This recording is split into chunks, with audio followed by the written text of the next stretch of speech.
CIET NCERT द्वारा प्रस्तुत है। स्पर्श भाग 1 में संकलित निबंध शुक्र तारे के समान पाठ पर आधारित गांधी जी के सचिव महादेव भाई पर एक वार्ता। इसमें पाठ का यथावत वाचन न होकर गांधी जी के साथ महादेव भाई के संबंधों के कुछ अनछुए प्रसंगों को शामिल किया गया है।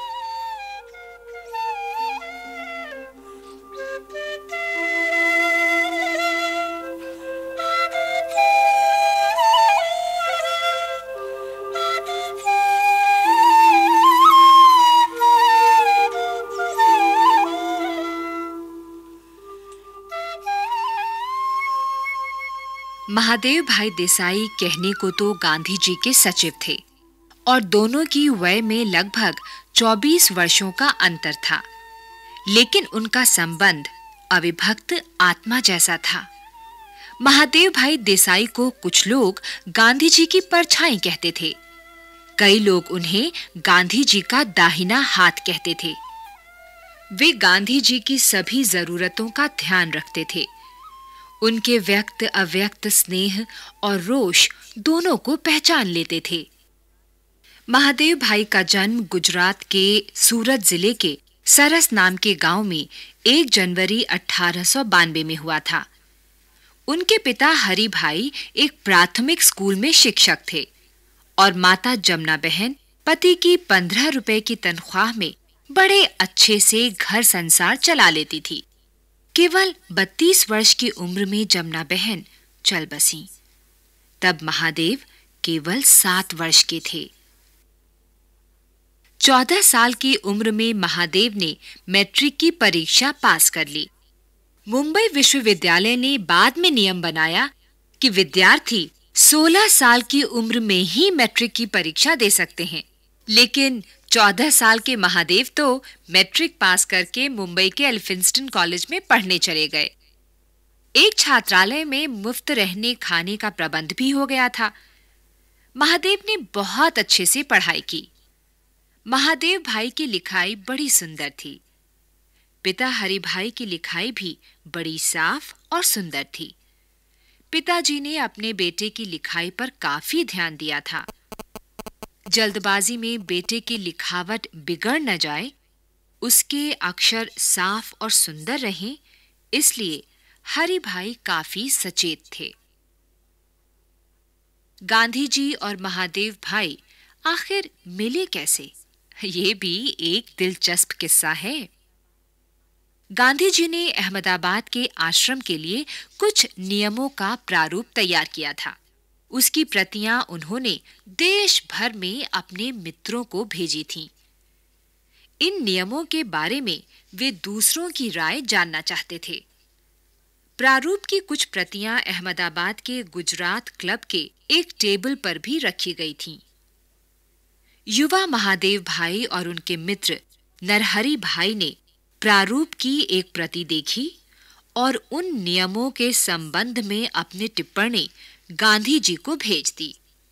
5-6 दिन गुजर गए। गांधी जी का कोई जवाब नहीं आया। इतने में इन दोनों युवकों को पता चला कि गांधी जी कहीं पर भाषण देने वाले थे। दोनों दोस्त वहां पहुंच गए और सभा समाप्त होने पर गांधी जी के साथ-साथ चलने लगे। इन लड़कों ने गांधी जी को अपने पत्र के बारे में बताया। गांधी जी बोले, हाँ, 2 व्यक्तियों के हस्ताक्षर वाला एक पत्र मुझे मिला है। क्या तुम दोनों वही हो? यदि तुम्हारे पास समय हो तो बातचीत करने आ जाओ। रास्ते में उनकी बातचीत चलती रही। दोनों मित्र इस पहली मुलाकात में ही गांधी जी से बहुत प्रभावित हो गए थे। जब वे घर से लौटे तो दोनों ने गांधी जी के आश्रम से जुड़ने का मन बना लिया था। बस उसके बाद तो महादेव भाई को जब जब मौका मिलता था वे गांधी जी से मिलते रहते थे। एक दिन जब वे गांधी जी के पास बैठे थे तब गांधी जी ने बड़े स्पष्ट शब्दों में महादेव भाई से कहा, मुझे व्यक्तिगत रूप से तुम्हारी जरूरत है। महादेव भाई तो ये सुनकर दंग रह गए। महादेव ने पिताजी से इजाजत मांगी। मुझे गांधी जी के साथ रहना है। पिताजी ये सुनकर खुश हुए, लेकिन उन्हें महादेव की चिंता भी थी, क्योंकि महादेव का शरीर नाजुक था। उन्हें कठोर परिश्रम करने की आदत नहीं थी। पिता को डर था कि महादेव शायद कठिन जिंदगी जी नहीं पाएंगे, लेकिन बेटे का उत्साह और लगन देखकर उन्होंने हाँ कह दी।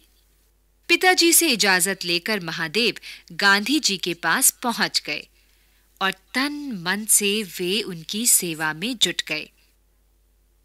वो दिन था सन 1917 2 नवंबर का। 4 दिन बाद ही महादेव भाई गांधी जी के साथ बिहार के चंपारण में गए थे।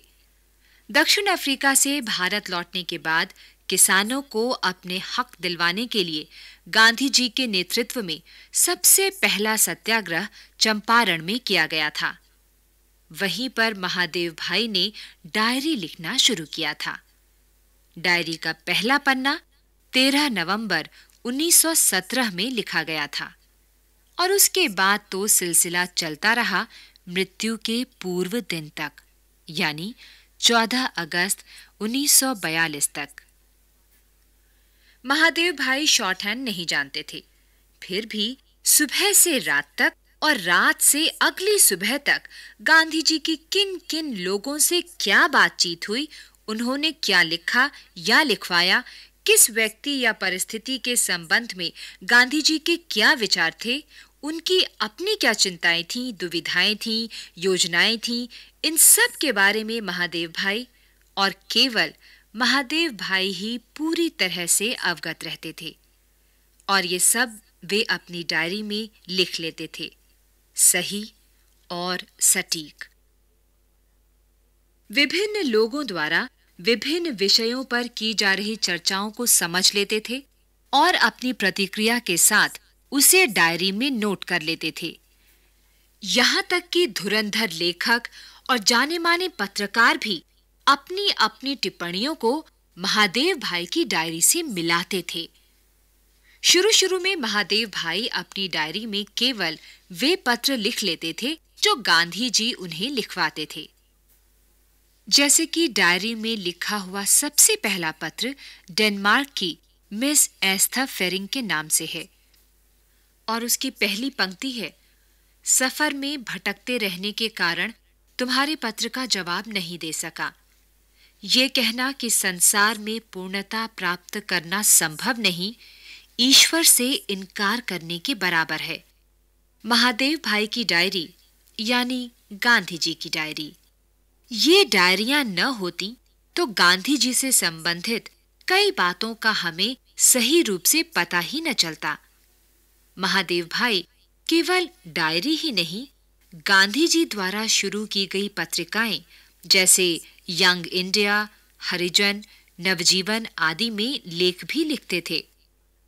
8 अक्टूबर 1931 की यंग इंडिया पत्रिका में महादेव भाई ने गांधी जी और विश्व विख्यात कॉमेडियन चार्ली चैपलिन की मुलाकात के बारे में एक आलेख लिखा था, जिसकी कुछ पंक्तियां हैं।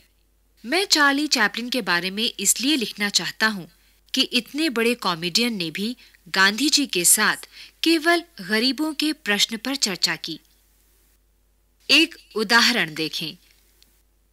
महादेव भाई ने 26 मई 1932 के दिन लिखा था, आज बापू ने अपने लिए खद्दर का एक टुकड़ा काटकर 2 तौलिए बनाए, 1.5 फुट लंबा और 1 फुट चौड़ा, और उसके छोरों पर बखिया टांकते टांकते 2 घंटों तक पत्र लिखवाए।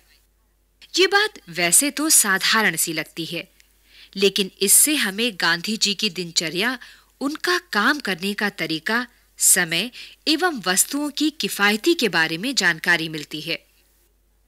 गांधी जी प्रत्येक मिनट का इस प्रकार सदुपयोग कर पाते थे, उसका एक मुख्य कारण ये भी था कि उनके पास महादेव भाई थे, इतने सेवाभावी, इतने निष्ठावान और इतने निपुण। महादेव भाई जब कारावास में बंदी रहते थे, तब भी उन्हें गांधी जी की फिक्र लगी रहती थी और उधर गांधी जी को महादेव भाई की। दोनों एक दूसरे को संदेशा भिजवाते रहते थे कि मैं ठीक हूं, आप अपना ख्याल रखना। एक बार महादेव भाई को कारावास में लिफाफे बनाने का काम सौंपा गया। एक दिन में 500 लिफाफे बनाने थे। महादेव भाई पूरी निष्ठा से लिफाफे बनाते थे, पर उन्हें आत्मसंतोष नहीं मिलता था। एक दिन उन्होंने जेलर से कहा, लिफाफे की बजाय मुझे कताई का काम दीजिए। लेकिन जेलर ने इनकार कर दिया। कताई का काम यानी गरीब देशवासियों को स्वावलंबी बनाने का काम, गांधी जी का काम। जेलर ने साफ शब्दों में बता दिया कि चरखे का राजनीतिक महत्व है, इसलिए महादेव भाई जेल में चरखा नहीं चला सकते। एक अहिंसक स्वतंत्रता सेनानी होने के नाते महादेव भाई सब कुछ सह लेते थे। ये भी सह लिया। गांधी जी के साथ साथ वे भी लगातार घूमते हुए देश भर की समस्याओं का लेखा जोखा रखते रहे। विशाल सभाओं, समुदायों, मुलाकातों, बैठकों में वे हर जगह लिखते रहते। वे बहुत कम सोते थे और इतनी व्यस्तता के बावजूद भी उन्होंने सूत काटना नहीं छोड़ा। इस अनथक जिंदगी में धीरे धीरे महादेव भाई का स्वास्थ्य बिगड़ता चला गया। फिर भी वे अपना दायित्व आनंद से निभाते रहे। उन्हें लग रहा था कि वे अधिक समय शायद न जी पाएं। भारत छोड़ो सत्याग्रह के दौरान महादेव भाई को आगा खान पैलेस के कारावास में बंदी बना लिया गया था। उनकी अदम्य इच्छा थी कि उनके जीवन का अंतिम क्षण बापू के सानिध्य में हो, और वही हुआ।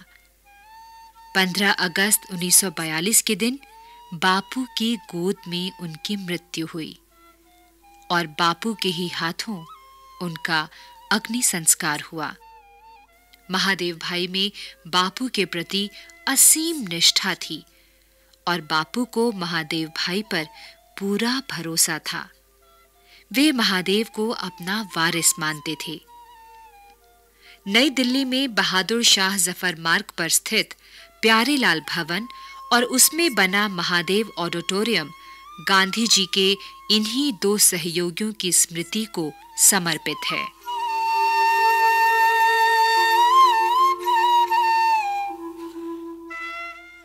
महादेव भाई देसाई। अभी आप सुन रहे थे स्पर्श भाग 1 में शुक्र तारे के समान पाठ पर आधारित ये वार्ता। विषय संयोजन डॉक्टर कामिनी भटनागर, आलेख डॉक्टर वर्षा दास, वार्ता स्वर राजश्री त्रिवेदी, ध्वन्यांकन दीपक पांडे, तकनीकी निर्देशन सतीश लाडे, निर्माण सहयोग दाऊ दयाल चतुर्वेदी तथा निर्माण एवं प्रस्तुति अजीत होरो।